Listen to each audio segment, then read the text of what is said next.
Hello and welcome to the Action Network podcast.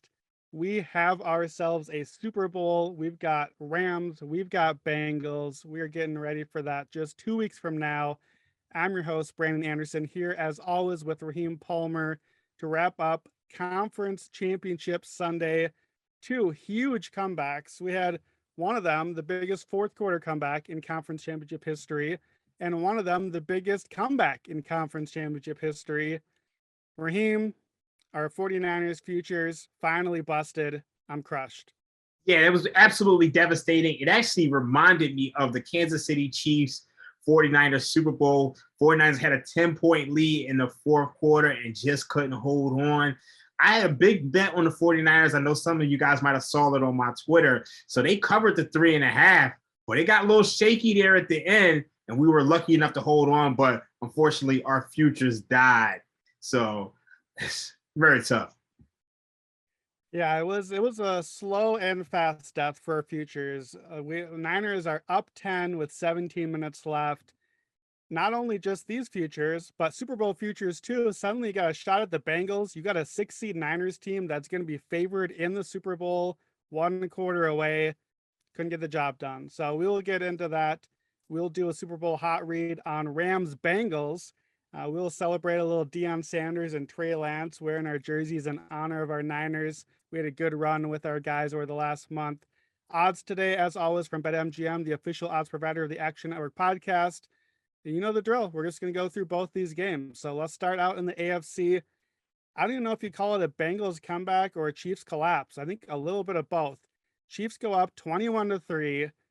They're just rolling at this point, and the Bengals come all the way back. The Chiefs only score 3 more the entire rest of the game. We go to overtime. The Chiefs win the toss again, but get stopped. Bengals get the field goal. Bengals 27-24. They finished at 7-point underdogs. They were plus 260 on the money line. Bengals got it done here. Yeah, I was skeptical about this game. This was one of those games where, look, everything said the Chiefs should blow this Bengals team out. But like I said before on the last podcast, when you have a team, you're playing a game and a team blows a 14-point lead 3 different times, it's pretty clear that other team isn't intimidated and maybe they're not as overmatched as we thought they were. And I know I said on the last podcast, the Chiefs wouldn't score just 3 points in the second half. And that's exactly what they did. So you got to give the Cincinnati Bengals some credit. Patrick Mahomes, he just didn't play very well at all in that second half. He missed a bunch of throws. He almost threw a pick six, and then on the following play, he threw an interception. So it's just, look, it's a very disappointing season for the Chiefs. A team this talented is supposed to win the Super Bowl, but you got to give the Bengals credit. I mean, Joe Burrow was absolutely incredible once again. You can't count this guy out. 23 of 38, 250 yards, 2 touchdowns. And he's almost Brady-esque at this point. And, he's catching some lucky breaks. But, look, when you look at that game, the play of the game became right before halftime. Tyreek Hill doesn't get in. They get no points. And that left the door open for the Bengals.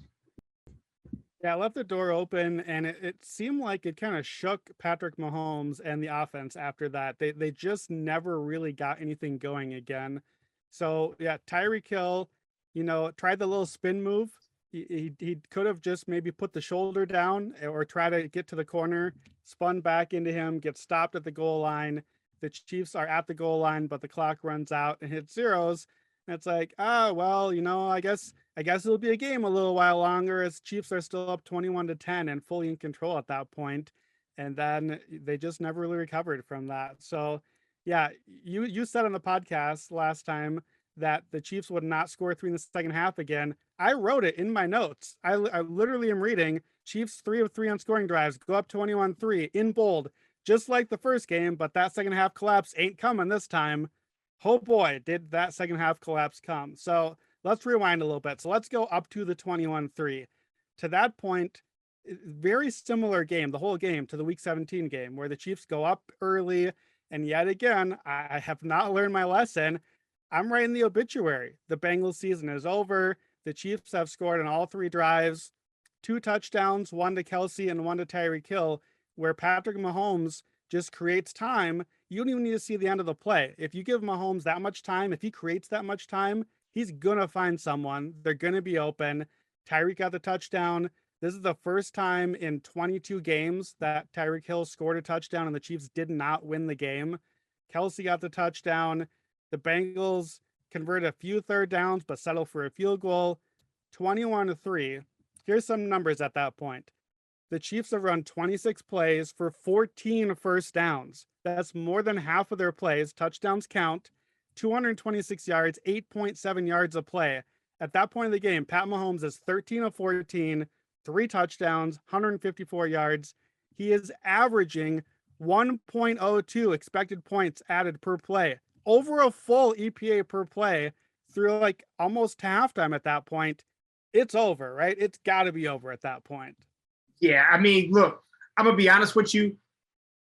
I never want to count Joe Burrow out just based on what we saw in the postseason. So even 21-3, I'm thinking, how can the Bengals get this cover? And it just, look, I saw it all year long. The Chiefs, you go back regular season, they blew the 11-point lead against the Baltimore Ravens really early in the year. They almost blew the cover against the Philadelphia Eagles. This team blew a 14-point lead 3 different times. So to me, when Joe Burrow scored that touchdown to make it 21-10, I'm thinking, you know what? There's a chance that this is a game in the second half. But the drive before the halftime, that was the drive of the game. And like the Chiefs scored there, and there's just not enough time for the Bengals to come back. And look, this game was basically on the Chiefs' offense. When you look at the second half, look, punt on the first possession, punt on the second possession, interception on the last possession, then another punt, then a field goal. So the Chiefs offense, they got to do more. And look, if you can only score 3 points in the second half of a game, you could lose to any NFL team. So you got to give credit to this Bengals defense. Yeah, that play just before halftime when the Bengals finally got on the board, it's a busted screen, basically. Just a dump off to Samaje Perine, takes it to the house. I'm celebrating. I picked Chiefs in this game. I switched to Chiefs late in the week, but I had the second quarter over. That hit my over. So I'm feeling good. It's closer to your over. We're going towards some points here. The Chiefs have this in control. It's no problem. Third quarter, kind of boring, to be honest. The Chiefs are stalling a little bit, starting to play with their food like they do, just kind of just letting the Bengals hang around. And the Bengals get inside the 10, settle for another field goal like Zach Taylor loves to do. So still 21-13, still feeling pretty good. And then right near the end of the quarter, that's the big play. We talked about the play right before the half, but Mahomes drops back. You can tell at this point he's rushing the process. We saw that earlier in the season. He got those early red zone turnovers, and then for the middle chunk of the season, he didn't look comfortable. Boy, did he look comfortable the last couple of weeks. He was doing anything he wanted the first half of this game, but it's like something jarred in his mind, and he was uncomfortable rushing decisions, rushing passes a little bit. They run an RPO. They got a blitzer in his face, and he rushes the pass. Hill tips it, grabs interception on the Chiefs 27. Mahomes only his second postseason interception ever. 27 touchdowns, 2 interceptions. That's a MVP season for most players. That's just the playoffs for Mahomes. Get to third down, get it to Jamar Chase, one-on-one in coverage. I don't know how you leave Jamar Chase one-on-one. Did we not watch the film from week 17? Chase goes up and gets it. They convert the 2. Suddenly we're tied. Yeah, I mean, and when that happened, it's just like you're kind of – what are you thinking at that point? Do you think the Chiefs are just going to come back down and score and end this? Because I was worried for them at that point. So I live bet the Chiefs at that point. The line was Chiefs -2.5, and I don't regret it. You gave me Patrick Mahomes in a tie game. All I got to do is win, basically. The Chiefs aren't winning by 1 or 2, 21-21. Like, you just got to win. That's a money line. I took it, and I'm happy about it. I have Patrick Mahomes with 15 minutes left against a team that he's been scoring on. I hadn't really seen anything in the third quarter that made me think, oh, man, the Bengals have made this big adjustment and shut this offense down. Even looking back, watching week 17 game, I kind of watched for that. Okay, what was the big adjustment? And I do think the Bengals kind of switched to just dropping guys and playing a 3-man front, a 4-man front. just dropping everyone in coverage. And the thing the Chiefs learned this season was that kind of dink and dunk drive, run the ball, throw the under stuff. And they did that great last week, and they just couldn't get to it. They couldn't get comfortable there in the fourth quarter, but I wasn't panicked. I mean, you don't want to be in a tie game with a quarter left. You'd rather be up 21-3, but I still felt comfortable with the Chiefs. I felt, honestly, I had the Chiefs -7. I still felt pretty good about it. I thought the Chiefs would get another touchdown. I certainly didn't think that they'd, be held to only 3 in the second half again. So yeah, that we get after that. The Bengals have the ball, and then Joe Burrow finally, for once the entire game, the Bengals don't run it into the middle of the line on first down. These coaches today are just killing me with their play calls. We said it all year long. I'm going to keep saying it because the Bengals are still playing. They just keep running on early downs into the middle, getting negative EPA plays. They finally pass on first down, and I guess they showed me because Joe Burrow throws it right to the Chiefs, and suddenly I'm feeling great again. I got the Chiefs -2.5. They're at the 50 basically. Here we go. Mahomes time. Go get the score and take the lead again. For me, I got to push back on that a little bit just because, look, we saw the Bengals win a playoff game in which they were sacked 9 times. We know the weakness of this Bengals team is the offensive line. They can't consistently protect. And sometimes you got to run the ball. I know they only had a 38% success rate, but you gotta run the ball just to protect Burrow. And look, they were fortunate in this game. They were only sacked once for 7 yards. So the Chiefs pass rush really just didn't get there a ton. So I know Melvin Ingram made some big plays, but I can't fault them for necessarily running the ball like that. But it just was to me. This game was on the Chiefs offense. Like, I still don't understand how this team could just be rolling for 2 quarters and then look completely lost. I mean, like, Mahomes pretty much looked like McNabb out there. And it was like very reminiscent of Andy Reid's time with the Eagles when he got to the conference championship. And, despite all that, I know most people watching this game and thinking, down 3, the Chiefs are going to score. And down 3 with the ball, Mahomes fumbles it and they almost lose in regulation. Yeah, both quarterbacks really tried to give this one away at the end. Burrow had the interception and then nearly had another interception, just trying to throw the ball away, and got really lucky to not get away with that one. You didn't mention too, right after that Burrow interception earlier, the Chiefs just go 3 and out. They get the ball basically 1 first down from being at least in field goal range, and they go 3 and out. Mahomes takes another sack, second straight third down sack that he took. To me, it felt like Patrick Mahomes became Carson Wentz at the end of the game.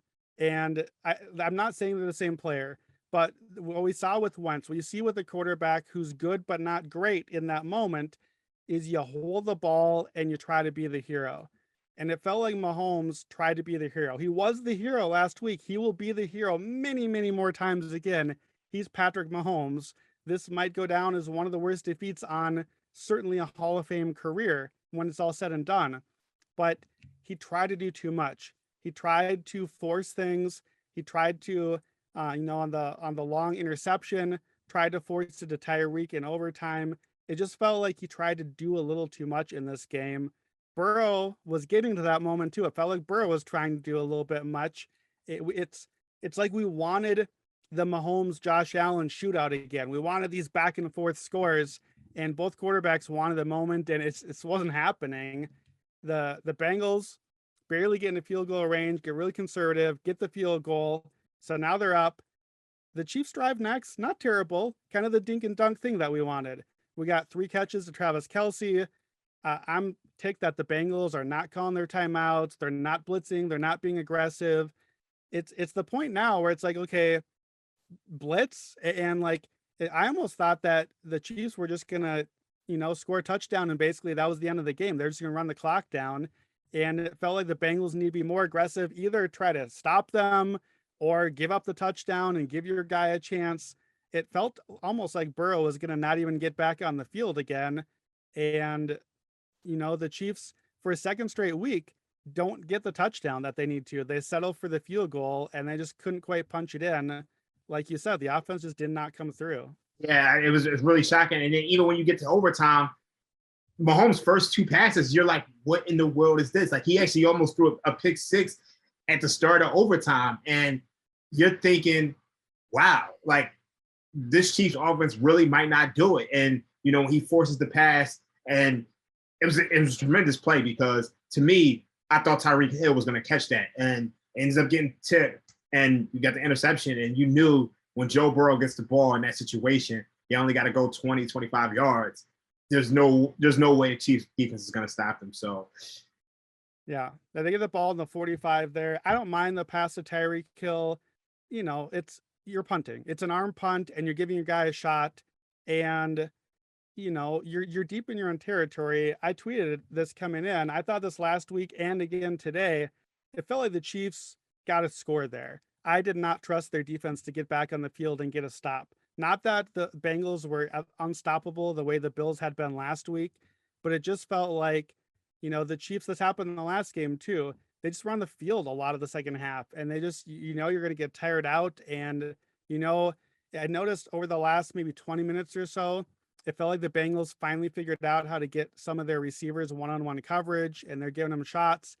And you just knew you can't give Burrow and company a chance.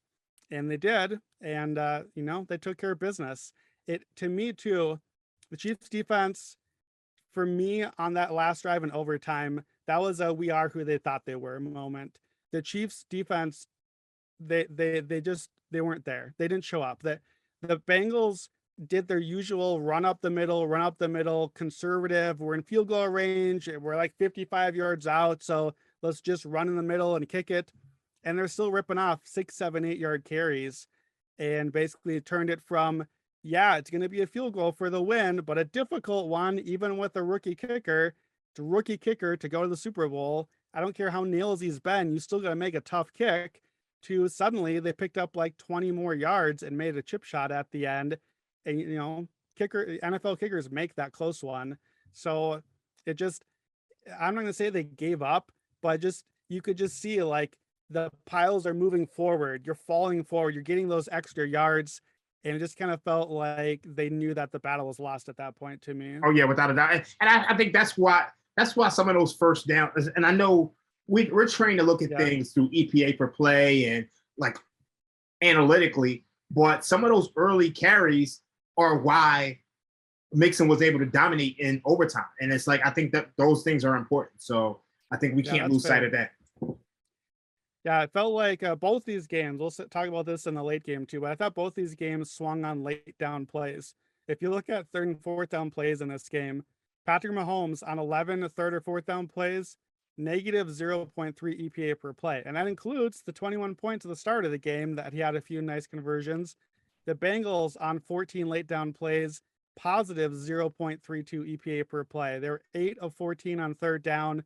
Joe Burrow, I did not know he had this in him. Joe Burrow's legs were big. The Chiefs gave up scramble runs to Allen last week, to Burrow today. Burrow made some big plays with his legs, converted some third downs, kept things alive. We talked about earlier the first 3 drives.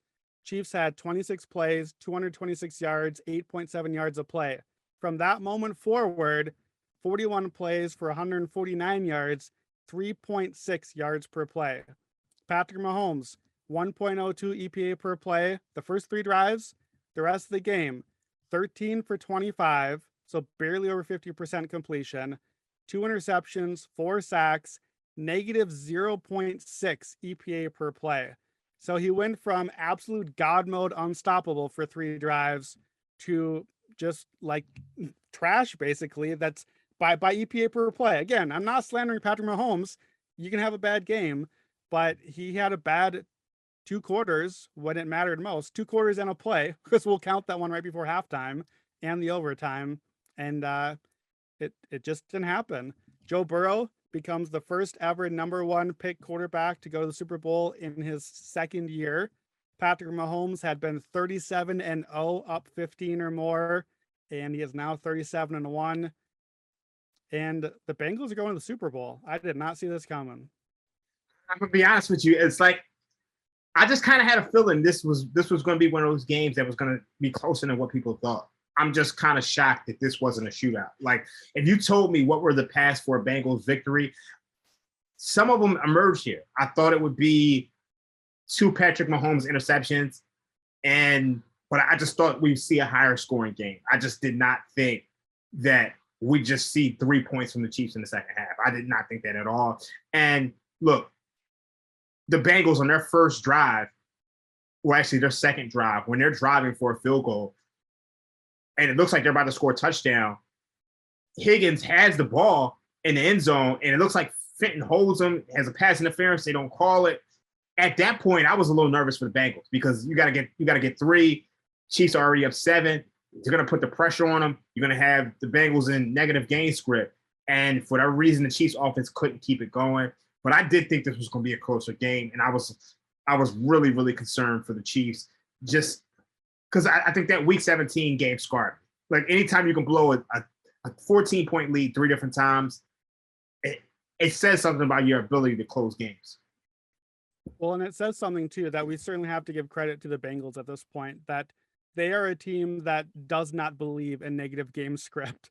I mean, they were like forfeiting first down all game long just to be like, here you go, we'll take 2nd and 10. We'll take the negative script on 3rd down. Doesn't matter. Our guy Joe's going to do it anyway. We'll go down 21-3. Doesn't matter. We'll go down 14 3 times against the Chiefs last game. Doesn't matter.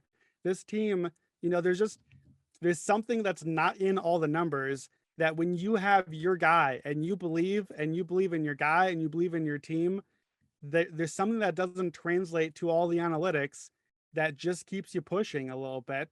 And that doesn't necessarily mean that it overcomes all the numbers. The numbers still matter, but the Bengals just are not going to roll over. They're a team that no matter how many times they're getting sacked, every drop back, no matter how many points they're down, no matter what the numbers say, they're going to fight. They might still be the inferior team. I thought it was pretty clear who the better team was in this game. The better team didn't win. The better team went home today. Doesn't matter. It doesn't matter who the better team is. It matters what the scoreboard says. And the Bengals, I think this is now 12 one-score games on the season, and they're coming up on the right side of the 1 scores. And, it is a win or go home game, and the Chiefs are home and the Bengals are headed to LA for the Super Bowl. All right. So speaking of LA, in Los Angeles, the Rams hosted the 49ers. This one opened at 3.5 to the Rams and basically just sat there the entire week long. Even as the injury news came in and everything else, it just sat there. The 49ers end up covering the 3.5 by a half point. They're up by 10 in the 4th quarter, but the Rams come all the way back, get the 20-17 victory. Our 2nd under of the day. Not a lot of scoring on Championship Sunday, but the Rams really dominated early, should have been up more than they did, then let the 49ers suddenly come up and take a big lead, 17-7, but it felt big. It felt like the Rams are really up against it, and the Rams just made the plays they needed to and drove the dagger into the heart of our 49ers picks and our 49ers futures. Yeah, and this was a really interesting game because I think earlier on you saw both quarterbacks missing wide open throws. I mean, the Rams got the ball first, the 49ers deferred. Odell Beckham is wide open on 3rd and 4. Matthew Stafford misses him, and you're thinking right away Stafford is going to have a problem game. They punt, and 49ers get the ball. Jimmy Garoppolo has George Kittle wide open for a touchdown, and he misses him. So they end up punting, and then you have Matthew Stafford driving them down for a touchdown, and they're on 3rd and goal. Pass gets tipped to intended for Cooper Kupp, interception. So that first quarter is just a wide array of mistakes from both quarterbacks, and this is tied 0-0. And look, you got the Rams, they drive it down, score a touchdown, and at that point, I'm starting to feel like the 49ers got to be in trouble just because the Rams are converting so many 3rd downs. And it just was almost tilting for somebody who's on the 49ers. But the 49ers come right back down, get it to Debo. He makes a big play. It's tied 7-7. And you're looking up and you're thinking, oh, this is going to be a game. Yeah, it's exactly how I was feeling. If it weren't for the history of these teams, and it weren't for the week 18 game that we saw where the Rams dominated early And then the Niners ended up coming all the way back, dominating the yards and the first downs and winning at the end. If it weren't for that and knowing how much of the matchup edge was in the Niners' favor on how we capped it, I would have felt much worse about San Francisco's chances about 20 minutes into this one. The whole thing is that the Niners are supposed to be dominating the trenches. And instead, I thought they were getting dominated on both sides. Offensive line, Trent Williams did not look healthy or have a usual dominant game. The Rams' defensive line was not amazing. Like, they weren't constantly in there, but they were getting enough pressure to put some Niners offense into difficulties. The Niners play calling really frustrating this game as a Niners backer. Felt like Zach Taylor just flew in and took over the Niners offense for a lot of the game. So many runs on first down. And I know you just defended it. And I understand that you need to do some running. And again, maybe it's trying to protect the offensive line. In this case, I felt like they should have been passing a lot more. It wasn't a situation where with Burrow, it's just like, all right, you're going to get this guy killed. You got to run a little bit. In this situation, the Rams couldn't defend the middle of the field at all. And literally, they could have just thrown the Debo, throw the Kittle, IU. I mean, that was their all game. And obviously, Jimmy Garoppolo missed a bunch of throws, but that was their all game for the 49ers. And they just did not take advantage of it. Yep. And it was like extremely frustrating. Yeah, really frustrating. We knew that middle would be open and they just wouldn't attack it. The Rams really, it was hard because for the first 20 minutes, the Rams looked like they should be in control. It should be 10-0, 14-0. The Rams drive from the 2-yard line, 98-yard drive, 4 for 4 on third down. And Bosa is getting in the backfield, getting some pressure on, but they just keep on converting on third down, which is going to be the theme all game long. Just any third down stop for the Niners defense at any point, and one or two stops maybe swings this entire game. And again, you also are feeling a little bit like the Packers game. The Packers had the big early lead, or not a big early lead, but it felt like a big early lead. Only 7-0, but it felt like the Packers were in control. And we knew that the Niners could kind of hang around and then come back late. A difference here, a big key difference, is that the Niners weren't even on the field offensively. And a big thing with the Niners is you like that power run game because it really starts to wear down the defense late in the game when it's working. But that doesn't happen if the Rams offense is on the field all game. So that part was worrying me, even as the Niners kind of hung in on the scoreboard, even as they tied it, that the script is not in our favor here as Niners backers because they're not on the field. Their defense is really showing that they can't get off the field on third down. Anytime that Stafford can get the ball off, Cooper Kupp is open, Odell Beckham is open. Those two both had monster games. Later, after 7-7, Cooper Kupp drops a touchdown, basically. Stafford hits him in stride, and Kupp just drops it. His one mistake all game. A couple plays later, we got some dude named Skowronek hitting in the hands in the end zone. He drops a touchdown for the Rams. Tyler Higbee is out at this point. Cam Akers was out for a while, so the Rams are a little shorthanded, and we're getting these dudes coming in, receivers and tight ends buried down the depth chart. And it felt like despite that, and where the Rams really were down just a couple of options, the Niners defense just felt like it was all over the place in that first half and just kind of barely holding on to me. Yeah, like Van Jefferson went out. And like, I'm going to be honest with you, I feel like we here at Action are probably in the top 1-2% of NFL fans. I've never heard of this guy Skowronek in my life. Like I had no idea who he was. So when I saw him drop it, I just laughed and I'm like, who is this? And look, a couple of plays later, the 49ers got the first big third down stop of the game. And it was huge because Matt Gay ended up missing a 54-yard field goal. And to me, this was the crucial play of the game for me because the 49ers have a chance to not only score before the half, and they have good field position, 1st and 10 at their own 44, but they get the ball back in the second half. But for me, I felt like the 49ers really mismanaged this. They had multiple timeouts. It's 1:50 seconds on the clock, and they pretty much end up running out of time. So, look, they go into the half up 10-7, but it was still frustrating to me that they didn't even they just never got a chance to drive down the field. They just ran out of time.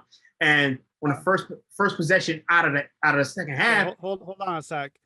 So I gotta say too, I'm with you. Missed opportunity there going to halftime. before that last field goal drive by the Niners, here's where we're at. It's 7-7. It's a tie game, but boy, is it not a tie game in any of the stats at this point. The Niners have run 13 plays in 28 minutes of football to 42 plays for the Rams. It's 20 minutes possession to 8 minutes possession. The Rams have 7 of 10 third down conversion. The Niners have yet to convert a third down. So it's a tie game on the scoreboard, but this is utter domination by a Rams team that look better at everything so far. And like you said, that I put that in my notes because I like you, I felt like, okay, they got the one third down stop they needed. This is the chance to flip it. And they did take the lead, but it felt like a fake lead at the half. And then they got the ball in the second half. They get a couple penalties, give them first downs, but they stall out. And it just, yeah. And not only did they stall out, it was a chump move. Like, I mean, look, they had the Rams 42. And to me, it's just, look, 2nd and 9, you don't run, you don't pick up anything short to even put yourself in a position to possibly kick a field goal. And you end up punting from the 42. And I just think at that point, you got to put yourself in position to get some points. And I think that was the most frustrating thing for me, is because when you have that good field position and you have to punt, it's kind of, it just puts you in a bad situation. And obviously they were lucky to be able to stop the Rams on the next drive and then come back and score a touchdown to go up 10. But it was just like, it just felt like they had their chance to put this game away. And that's the theme of this game. They had a chance to put this game away and they just didn't.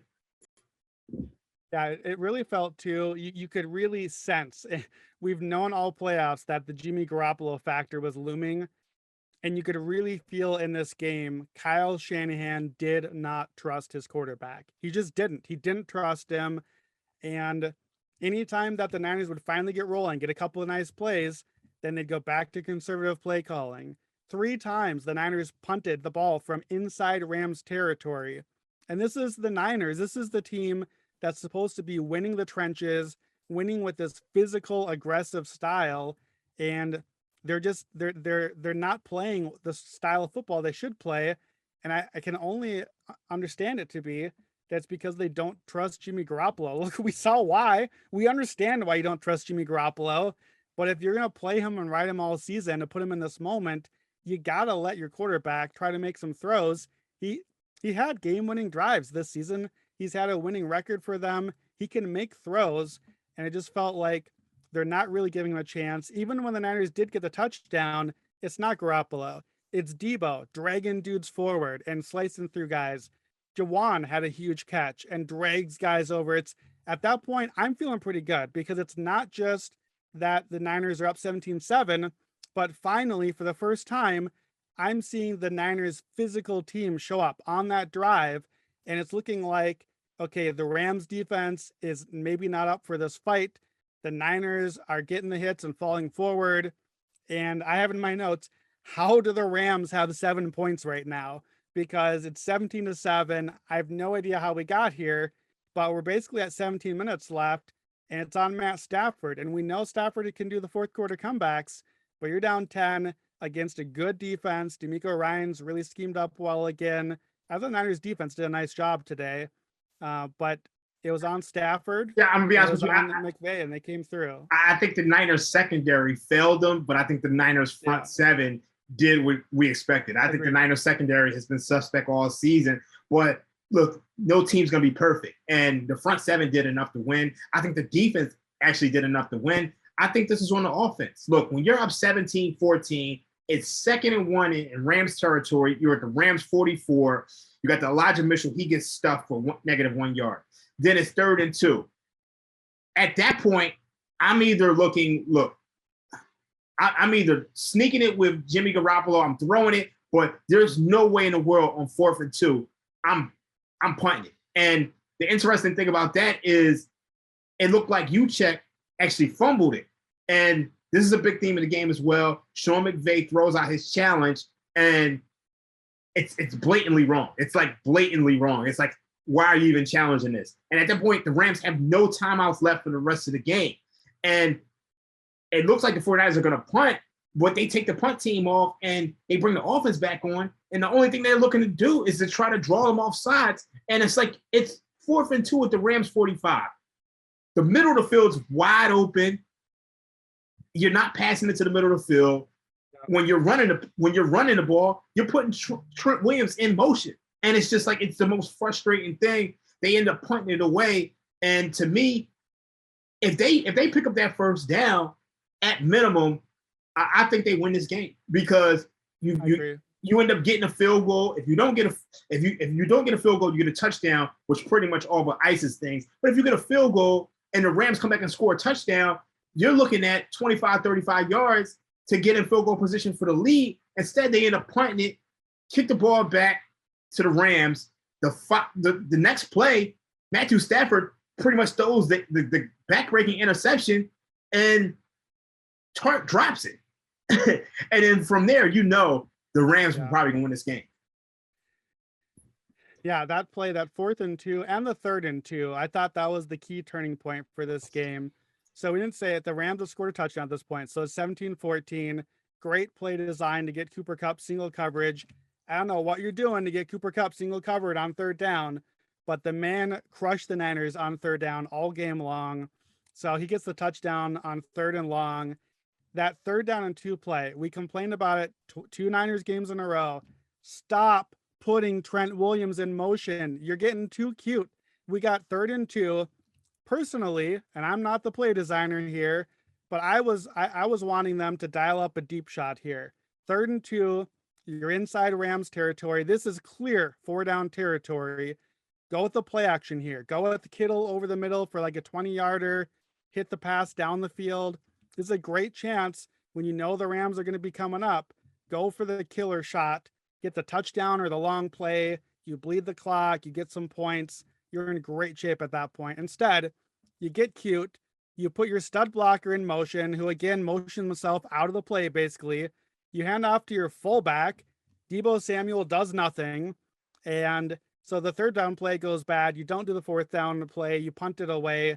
Again, 3 times they punted inside Rams territory. This was whatever is the opposite of a coaching clinic. That was this game. Sean McVay, you mentioned the challenge earlier in the half.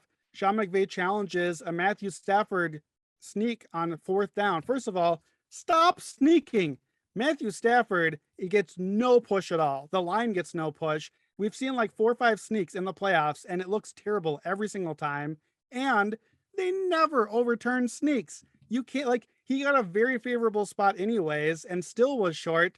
And it's so hard to overturn. Was the knee down on the fumble in the big pile? And it's so hard to overturn. Was Stafford 4 inches further ahead? Like, what are you doing? Sean McVay, to me, coached like a coach that was desperate because he knew that he loses to Shanahan all the time. Shanahan coached like he was scared because he knew that his quarterback is bad and he was doing all he could to not have to put the game in his hands. And I get it, but look, you either put the ball in your quarterback's hands on 4th and 2, or you put it in his hands with a minute left behind late in the game. We saw how that one went. I would think I would have rather taken my chances on 4th and 2. Yeah, and the frustrating thing about that is that it took the Rams 2 plays to get where they were had they just not converted. So it was just like the punt was just absolutely meaningless, and it was frustrating because Sean McVay, when he threw the challenge, it felt like he gave them an out. And they said in the post-game press conference, Shanahan said it never crossed his mind to go for it. So I don't know what's going on if the 49ers have an analytics department, but there's something organizational wise where they're not thinking about this type of stuff. And we see it come up time and time again. And Shanahan, for all his brilliance as far as calling plays, these situational football decisions, he's lacking. And it's very frustrating. So Rams ended up getting it done. And I think at the end, you start to see that Rams pass rush really cause some problems for the 49ers on the last 2 drives when a team knows that you're throwing and they know that you have to get the ball down the field. It's a lot easier for that pass rush with Aaron Donald and Von Miller to rush the passer and cause some problems. Yeah, and we got to give some credit to the crowd. The crowd was really a factor late. We had The a false crowd was start. like, to me, it's so funny. Not to cut you off, the crowd was like the Bloods and the Crips. It just felt like you had half the crowd rooting for the 49ers and the other half of the crowd rooting for the Rams. The Rams actually had to use a silent count at home. So it was just like, it was very interesting. Yeah, no, it was interesting as the Rams are going, they're driving, and it's tied, and the Rams, they twice should have had a delay of game. I thought the clock ran out. They're out of timeouts. They can't call timeout. They got guys motioning all over the place. They look like a team who is out of timeouts and who doesn't really know what they're doing. And Fred Warner makes the big stop. They get the field goal. The Niners get the ball back and take 23 seconds off the clock in their drive. So 17-17, 6:49 left. Classic Niners football is that the Rams don't touch the ball again. You run the ball, you run the clock. The Niners have their timeouts. The Rams are out of timeouts.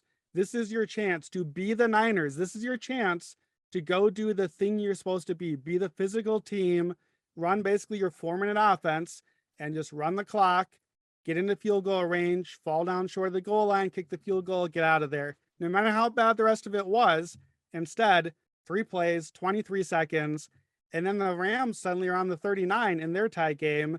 And they, again, what do? Same thing as all game. They convert the third down. We get a blitz on a third down. So we get Cup open again on third down. And then we're at 2 minutes and 30 seconds. The Niners don't call timeout. I don't know what that game management is. Like, I think, again, it's being afraid of Jimmy Garoppolo. It's like, well, we got to save our timeouts for when we have the ball. So we got to protect our guy. Doesn't work. They call a timeouts inside the 2-minute warning. And the Rams get the field goal. Ball comes back to the Niners. Still a minute 46 left. Still a timeout. They did nothing. Absolutely nothing. Garoppolo looked horrendous. Garoppolo was the terrible quarterback everyone has tried to warn us about. For all of our Niners futures, they came crumbling down. On those last 2 drives, Garoppolo was terrible. The overall numbers for this game were not bad, but he just did not get the job done. He was disastrous. He almost threw an interception. Then he did throw an interception. It only is appropriate that Garoppolo's surely last pass ever with the 49ers will be an interception under pressure. Season over. Bring on the Trey Lance era. That is the end for Garoppolo and the Niners season.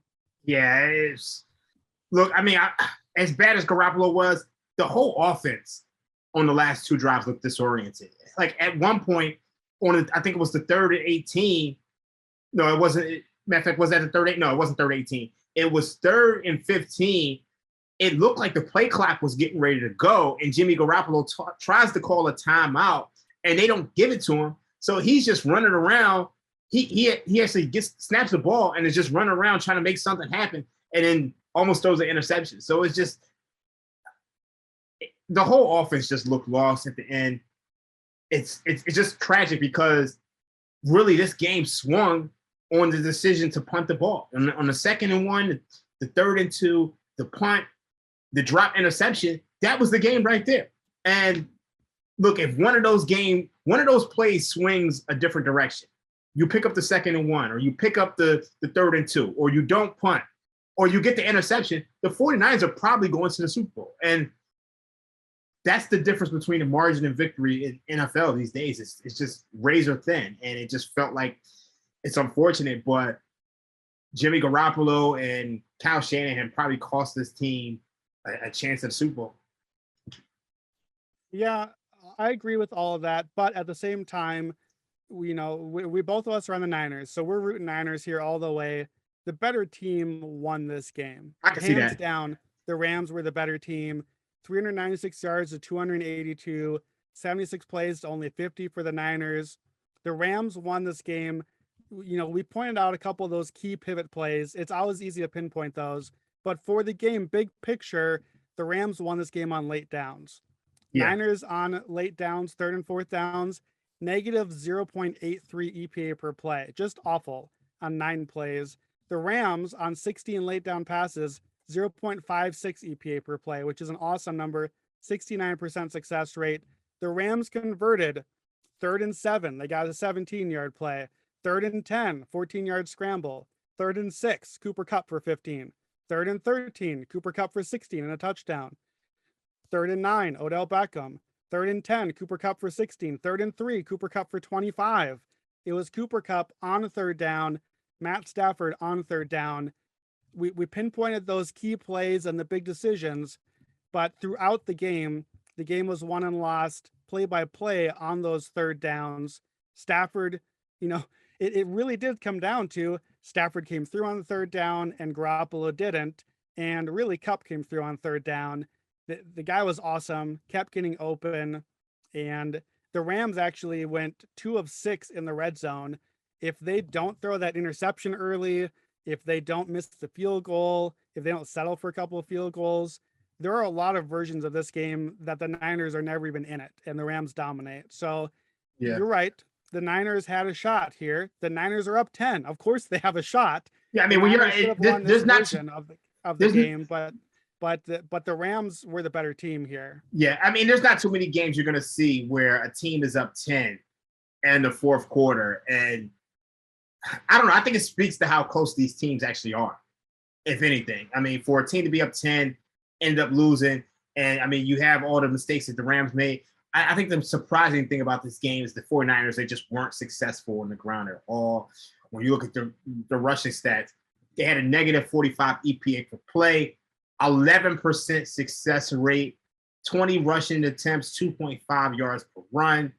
We all know the Rams can't run the ball, but it felt like in the first half, they did a good job at running the ball and really keeping the ball away from the 49ers. So, look, I think those are the biggest 2 surprises for me of this game, is because we know that the 49ers, they were supposed to control the clock through the ground. I agree. The Rams surprised me how they ran the ball early. The Rams flipped the script. Like in week 18, the Niners beat the Rams. They came back. They won by 3. But the numbers told us that the 49ers really dominated that game. This one was the exact opposite. The Rams controlled the time of possession, not the 49ers. The Rams ran the ball early, not the 49ers, successfully at least. And yeah, they're close teams, but the Rams got the job done. And the Rams did it the way that the Niners were supposed to do it too. So credit for that. Sean McVay and the Rams are now 2-23 when trailing by double digits in the second half. The only wins are today in the NFC Championship and against the Saints in the NFC Championship. Guess if you're going to only come back down double digits with McVay, you got your one time, a couple times every now and then. Doing in the NFC Championship is a pretty good way to go.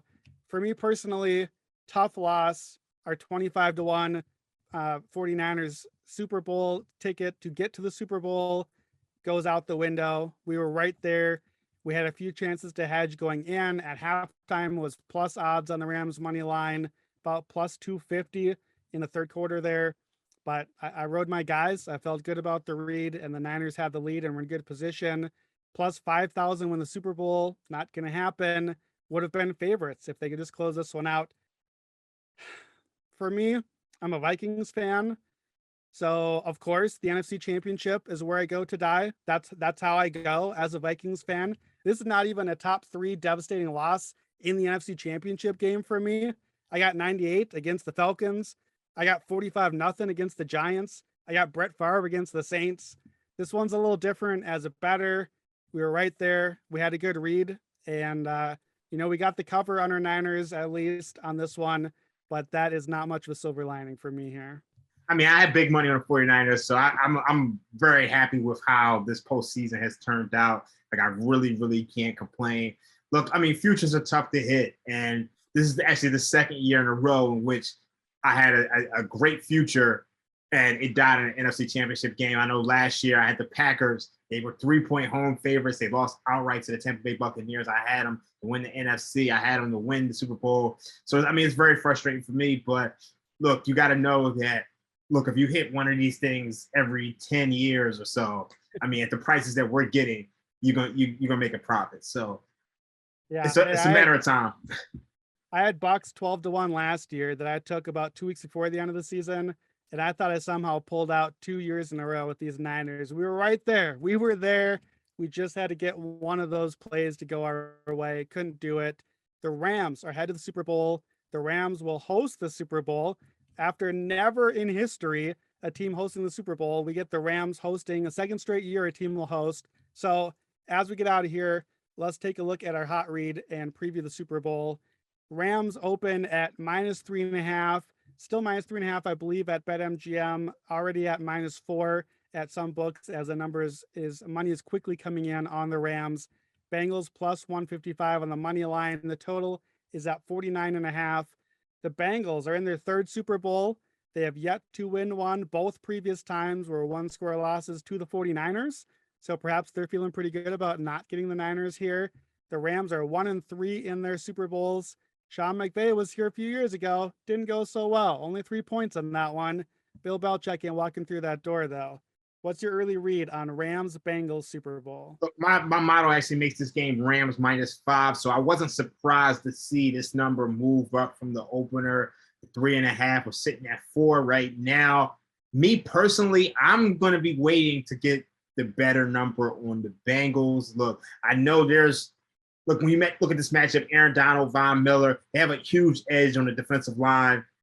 Pass rush win rate. You're facing this Bengals offensive line who really can't pass rush. I mean, they can't block the passer. So I think that's going to be an issue. But to me, look, the Bengals, they just have a huge edge with their receivers, Jamar Chase, Tyler Boyd, facing this depleted Rams secondary. Look, you got an old washed up Eric Weddle back there. I know Ramsey is back there, but there's just something about this Bengals team that I think is special. And I think the 4-point spread is a little bit too much. And I think the Bengals are going to have a chance to win this game outright. Well, I think they'll have a chance because I'm not super excited to bet on either of these teams. These are both teams that I've been fading down the stretch here. And you can't fade both of them. One of them is going to get the win. One of them is going to get the cover in the Super Bowl. So for me, that defensive line for the Rams that you mentioned, their awesome pass rush win rate, that's the key mismatch here because the Bengals, we know that offensive line has not been good. That was the story coming into the season for the Bengals. Did they make the right draft pick? Should they have taken the offensive lineman? I'm pretty sure they're happy with Jamar Chase right now, but the O-line is not held up. Joe Burrow got sacked a franchise record number of times in the regular season. He got sacked 9 times against the Titans. And now he's got Aaron Donald, Von Miller. I think these guys are going to live in the Bengals backfield. And no matter how good your receivers are, if you don't have time to get the ball to them, we saw that in last year's Super Bowl when the offensive line did not hold up. It didn't matter what the quarterback could do after that. So to me, the key thing here is that defense. The Bengals, we said all year, the offense faced the easiest slate of defenses in the entire league on the schedule. The Rams are the best defense this team will face all year. We don't know what they're going to look like against a defense this good. The Bengals played the Niners, the only team they played all season in the top 10 by DVOA defensively. They played the Browns twice, who were number 11 defensively, and they lost all 3 of those games, 0-3. One of them week 18, so doesn't really count. But in those games, Bengals scored 19.5 points against those top 11 defenses, 28.9 points against the other games on their schedule. They've played the Raiders, the Titans, and the Chiefs. The Rams are a much better defense than anything the Bengals have had to face in these weeks. So I just think the Rams are better. I think the Rams defense is a lot better. Their offense is much better. Even as much as I dumped on Sean McVay today, it's a coaching mismatch. I still don't really trust Zach Taylor here. It's the same things I've said about the Bengals all the way. I just think the Rams are better. So I like the Rams defense here to be the difference. I wish the number were a little bit lower, but I lean Rams early on this as we dig into it a little bit more. I think I like the first half under. I think both coaches are going to be they're coaching scared a little bit. We've talked about that in both these games. The Rams defense, the metrics are much better in the first half. Bengals aren't really a fast starting team. They're a pretty poor first quarter team. So that's one of the angles I'll be looking at. But this is not the Super Bowl that I expected. So I'm excited to dig into it a little bit and see where we go. I think I'm on the Rams. We might be finally head to head in our biggest game of the season here. Yeah, I think it's going to be really exciting. I mean, look, when you look at most of these playoffs, we had a ton of rematches, and this is going to be one of the few games in this in the postseason that isn't a rematch. So we have a lot of new things to break down. We don't know what we're going to expect from these two teams. I think that's something that we saw throughout the entire playoffs. We kind of had a good idea of what we'd see. We have no idea. So we're going to dig into that through the next couple weeks. You're going to, tune into the Raybon and Stuckey podcast, tune into the favorites, tune into us. We're going to be breaking down everything, props, side, total, everything you need we're going to have for the next couple weeks. So I'm excited. Definitely. Yeah. Just to give you an idea of what's coming up here at the Action Network. Yeah. Tune in Thursday for a Super Bowl Propalooza with Raybon and Sean Kerner as they give you the best player props for Rams Bengals out of the Super Bowl. Make sure to keep an eye out across the feeds too. You got the favorites with Chad Millman and Simon Hunter. You got Fantasy Flex. They're going to have podcasts the next couple of weeks, even Pro Bowl coverage for you. For all of us that need a little football filler next weekend, get some Pro Bowl action there, even a few props and angles there. We'll get everything you need for the Super Bowl. So it's coming soon. That's going to wrap it up today at the Action Network podcast. Don't forget to rate, subscribe, and review the podcast on Apple and Spotify. We got ourselves a Super Bowl. We got Bengals. We got Rams. For Raheem Palmer, I'm Brandon Anderson, and this has been the Action Network podcast. We are on to the Super Bowl.